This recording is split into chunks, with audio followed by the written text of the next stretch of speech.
জেলা বিএনপির বারবার নির্বাচিত সভাপতি, সাবেক মেয়র, মেহেরুন্নেসা কলেজের সাবেক অধ্যক্ষ, শ্রদ্ধেয় নেতা জাহাঙ্গীর আলম রুবেল ভাই মঞ্চে উপবিষ্ট আছেন।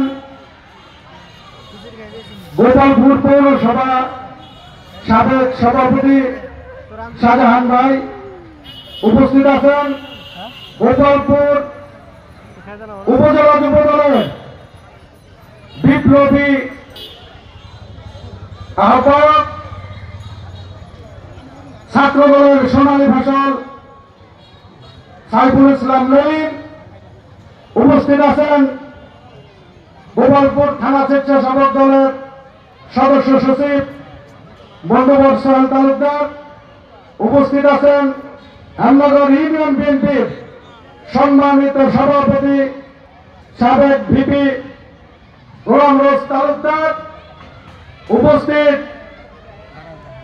হেমনগর ইউনিয়নের নেতৃবৃন্দ, গোপালপুর উপজেলা বিএনপির নেতৃবৃন্দ এবং সকল অঙ্গ সংগঠনের নেতৃবৃন্দ, সকলকেই বাংলাদেশ জাতীয়তাবাদী দল হেমনগর ইউনিয়ন বিএনপির পক্ষ থেকে এবং ব্যক্তিগত পক্ষ থেকে জানাই সশ্রদ্ধ সালাম, আসসালামু আলাইকুম। বন্ধুরা আমার, আজকে 17 বছর পরে আমরা মুক্ত আকাশের নিচে স্বাধীনভাবে বসতে এবং আলোচনা করতে এবং সমবেত হতে পারায় আমরা আন্তরিকভাবে ধন্যবাদ জানাই সেই সকল শহীদদের, যাদের তাজা রক্তের বিনিময়ে আমরা এই বাংলাদেশ জাতীয়তাবাদী দল তথা বাংলাদেশের মানুষ স্বৈরাচারী হাসিনার কবল থেকে মুক্তি পাওয়ার জন্য।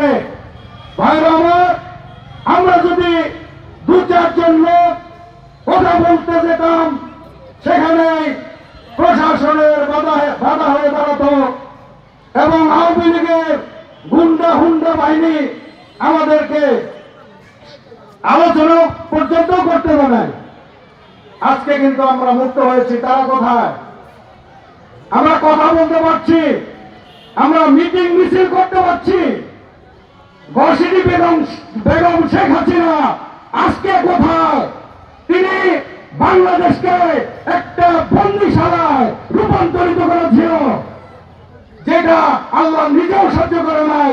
তিনি কিন্তু যখন এই দেশ থেকে পালিয়ে যেতে বাধ্য হয়েছে, শুধু জীবনটা নিয়ে পালিয়ে গেছে, কাপড় চুপড় নিয়ে যাইতে পারে নাই। বন্ধুরা আমার, বক্তব্য দিবেন আমাদের নেতৃবৃন্দ। আমি শুধু 2-4টি কথা নিবেদন করতে চাই। হেমনগর ইউনিয়ন কৃষক দলের কমিটির সম্ভাব্য প্রার্থী 19 জন। আমরা এই 19 জন প্রার্থী যারা হয়েছেন তাদেরকে মোবারকবাদ জানাই, ধন্যবাদ জানাই, সাধুবাদ জানাই। এই জন্যে যে